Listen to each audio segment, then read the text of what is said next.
قرض دیتا ہے اس سے پہلے مشنز آتے ہیں یہاں پہ، باقاعدہ ایگریمنٹ ہوتا ہے، اور جس مقصد کے لیے آپ کو پیسے دیے جاتے ہیں اس مقصد کے لیے پیسہ استعمال ہونا ہوتا ہے،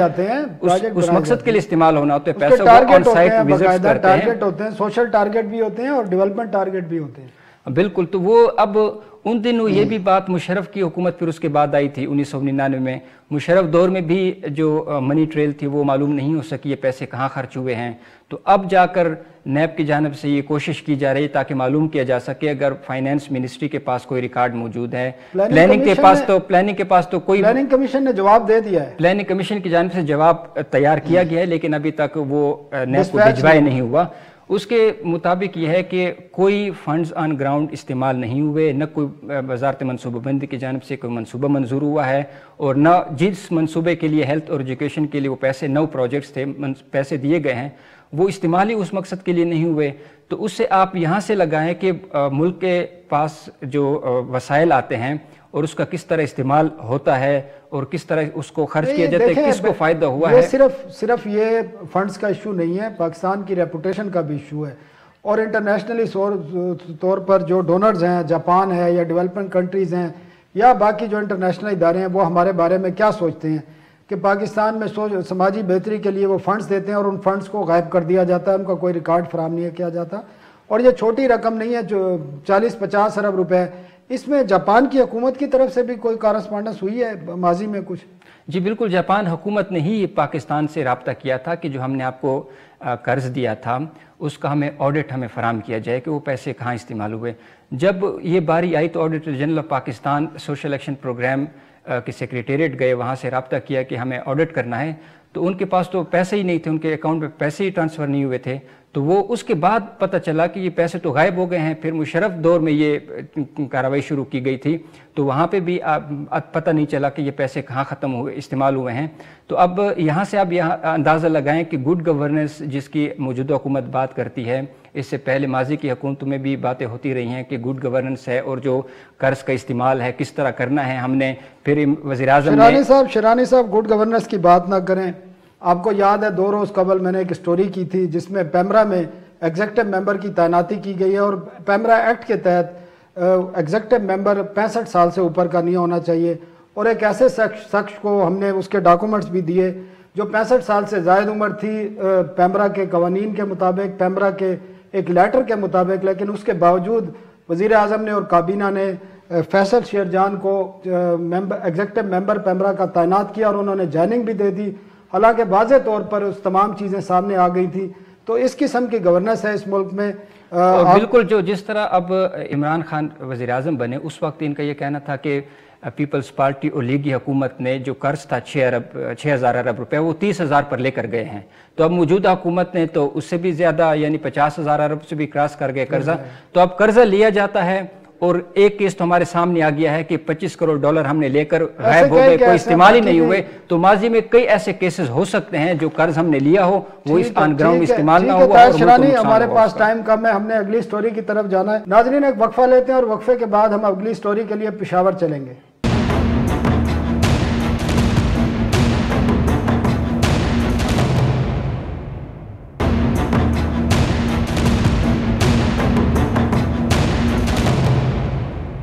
ویلکم بیک، اور ہم اب چلتے ہیں پشاور اپنی اگلی سٹوری کی طرف۔ ہمارے ساتھ عارف حیات موجود ہیں، ہمارے پشاور کے نمائندہ۔ اور عارف، آپ کے پاس 2 سٹوریاں ہیں، خاص کر جو سب سے اہم ہے پاکستان اور افغانستان کے درمیان جو تجارت ہے، خاص کر طالبان کی حکومت آنے کے بعد اس میں کافی مشکلات ہیں، طالبان پر پابندیاں بھی بہت زیادہ ہیں، زر مبادلہ بھی طالبان کے پاس نہیں ہے، پاکستانی کرنسی میں بھی تجارت ہو رہی ہے۔ ابھی کیا معاملات خراب ہوئے ہیں اور جس کی وجہ سے آپ کہہ رہے ہیں کہ دونوں ملکوں کے درمیان جو تجارت ہے وہ اب کھٹائی میں پڑ سکتی ہے؟ اس طرح ہے کہ 15 اگست سے شروع کریں گے کہ جب افغانستان میں طالبان نے ٹیک اوور کیا اور انہوں نے حکومت سنبھالی، تو اس کے بعد جو مسائل آ رہے تھے اسپیشلی بزنس میں، وہ پاکستان کو زیادہ وہ مسائل فیس کرنے پڑے، کیونکہ خیبر پختونخوا کے جتنے بھی کاروباری حضرات ہیں ان کا 70% انحصار جو ہے تو وہ افغانستان کے مارکیٹ پہ ہے۔ سب سے پہلے یہ ہوا کہ اس وقت تو افراتفری پھیل گئی، کاروبار سارا رک گیا، لیکن پاکستان اور افغانستان کے درمیان جو کاروبار ہو رہا ہے تو وہ الیکٹرانک امپورٹ فارم جو ہے EFI اس کو کہتے ہیں، اس پہ ہو رہا ہے. یعنی وہاں سے جو بھی چیز پاکستان آئے گی تو اسی فارم کے ذریعے کہ پاکستان میں کس بندے پر یہ مال بکے گا، کتنے میں وہ خریدے گا، اور پیسے اس کو وہ کس طرح افغانی تاجر کو کس طرح وہ پیسے دے گا، یا افغانی تاجر یہاں پر پاکستانی تاجر کو کس طرح پیسے ادا کرے گا. تو یہ سب ڈیٹیل اس فارم میں لکھا گیا تھا پہلے سے، اور یہ بینک کے تھرو یہ رقم ادا ہوتی تھی. لیکن اس کے بعد تو یہ تمام معاملات خراب ہو گئے. جو فارم تھے تو لوگ فل کرتے رہے، لیکن افغانستان میں تمام بینکنگ سسٹم بند تھا، ابھی تک یہ بند پڑا ہوا تھا. تو دونوں جانب کاروبار جو ہے وہ انتہائی خراب ہو گیا، اور ابھی اور بھی مزید خرابی کی طرف جا رہا ہے. ابھی پاکستان میں خیبر پختونخوا میں جو سرحد چیمبر آف کامرس ہے اور Pak Afghan joint chamber of commerce ہے، تو انہوں نے یہ فیصلہ کیا ہوا ہے کہ ہم بارٹر سسٹم شروع کریں گے، اور باقاعدہ طور پر پاکستان کی حکومت کو انہوں نے یہ لیٹرز بھی درخواست بھی کی ہوئی ہے، پیشکش بھی کی ہوئی ہے کہ ہم بارٹر سسٹم شروع کر دیں گے. یعنی مطلب اجناس کے بدلے اجناس، اگر ہم ان کو کپڑا یا سیمنٹ دیں گے تو وہاں سے وہ انار اور چیزیں یہاں پر دے گی. اس پہ ابھی ان دونوں ممالک کے جتنے بھی کاروباری ہیں ان کا غور اس پہ جاری ہے، اس آپشن میں. دوسرا آپشن اب یہ استعمال کیا ہوا ہے کہ تقریباً 1.5 مہینے تک جو نہیں یہ ایک منٹ عارف مجھے یہ بتائیں، یہ بارٹر سسٹم کے تحت ٹریڈ شروع ہو گئی ہے؟ کیونکہ یہ تو صدیوں پرانا نظام تھا کہ اجناس کے بدلے آپ دوسری چیز لیتے ہیں، فروٹ لیتے ہیں، خشک میوہ لیتے ہیں، یا وہ اپنے جو ہے ان چیزوں کے بدلے اجناس لیتے ہیں، یا گڑ لیتے ہیں، یا چینی لیتے ہیں، یا باقی چیزیں لیتے ہیں. تو یہ ٹریڈ اب پاکستان اور افغانستان کے درمیان شروع ہو گئی ہے اس وقت، کیونکہ طالبان کے ہوتے ہوئے تو باقی جو ابھی تک سینکشن ختم نہیں ہو سکی ہیں، ابھی تک ان کو ایکسیپٹ کسی نے نہیں کیا، ان کے پاس ڈالر نہیں ہے، فارن کرنسی نہیں ہے. تو یہ بارٹر سسٹم شروع ہو چکا ہے آپ کے خیال میں؟ یہ سب سے پہلا آپشن ہے پاکستان کے جتنے بھی تاجر برادری ہے ان کے پاس، اور افغانستان کے تاجر برادری کے پاس سب سے پہلا آپشن یہ ہے. انہوں نے سب سے پہلا آپشن یہ اس لیے دیا ہوا ہے کہ افغانستان پر پابندیاں ہیں، وہاں پر بینکنگ سسٹم بند ہے، ان لوگوں کے پاس کیش ان ہینڈ نہیں ہے، تو اس لیے اس طرف جانا پڑ رہا ہے. اور یہ صدیوں پرانا سسٹم ہے، اور جو کاروبار پاکستان اور افغانستان کے درمیان شروع تھا، جس پر پوری دنیا کی نظریں تھی، اب وہ بارٹر سسٹم پہ جا رہا ہے، کیونکہ ان کے پاس کوئی اور آپشن ہے ہی نہیں. تو ان دونوں تاجروں نے سب سے پہلے یہ آپشن دیا ہوا ہے. لیکن ابھی پاکستان حکومت کی جانب سے جتنے بھی افغان تاجر ہیں تو ان کے لیے ایک بہت ہی اچھا موقع دے دیا گیا ہے کہ جو EFI فارم ہے، الیکٹرانک امپورٹ فارم، تو اب وہ افغان تاجر فل نہیں کرے گا، وہ براہ راست تقریباً 1.5 ماہ تک وہ یہاں پر کاروبار کر سکتا ہے، اور براہ راست اس طرح اپنے پاس پیسے لے کے آ سکتا ہے، اور یہاں سے جو بھی چیز اس نے خریدنی ہے تو وہ خرید سکتا ہے. لیکن وہ اس فارم کے بغیر تو کاروبار کرے گا، لیکن ابھی پیسوں کی حصولی اور جو ادائیگی ہے اس کا طریقہ کار ابھی تک طے نہیں ہوا ہے. یہ دونوں ممالک کے تاجر بیٹھیں گے اور اس کے بعد یہ کاروبار کریں گے. اس میں سب سے بڑا مسئلہ یہ پیش آ رہا ہے کہ اگر اس صورتحال کی وجہ سے مشکلات کیا آ رہی ہیں، مشکلات کیا ہیں اس کی صورتحال کی وجہ سے؟ مشکلات اب یہ آ رہی ہے کہ اگر الیکٹرانک امپورٹ فارم کو ہٹا دیا گیا ہے، 45 دن تک اس کو ختم کر دیا گیا ہے، تو کیسے ایک افغان تاجر $2 لاکھ جیب میں ڈال کر تورخم بارڈر کراس کر کے پشاور تک آئے گا؟ سیکیورٹی کے بہت سارے مسائل ان کو ہیں، اور وہ کس طرح اپنے پیسے بچا کے ادھر پشاور اور پھر کراچی اور لاہور تک پہنچائے گا؟ ان کو یہ مسئلہ ہے سیکیورٹی کا. پاکستان کے تاجروں کو یہ مسئلہ ہے کہ اگر یہ پیسوں میں کاروبار کرنا چاہے ان کے ساتھ، تو اگر نقد پیسوں میں کاروبار کریں گے پاکستان کے تاجر تو ان کو پھر ہزاروں اداروں کو ادھر جواب دینا ہوگا. یہ FBI کو جو FBR ہے ان کو ٹھیک ہے. عارف کہاں سے پیسہ آئے ہوئے ہیں؟ عارف بالکل جو افغانستان کی صورتحال ہے اور جو وہاں پر معاملات ہیں جس کی وجہ سے ٹریڈ دونوں ملکوں کے درمیان متاثر ہو رہی ہے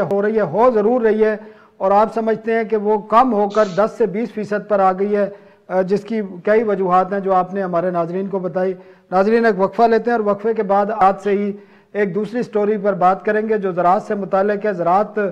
سب سے اہم شعبہ ہے لیکن اس کو نظر انداز کیا جا رہا ہے، کس طرح کیا جا رہا ہے عارف حیات ہمیں بتائیں گے ایک وقفے کے بعد.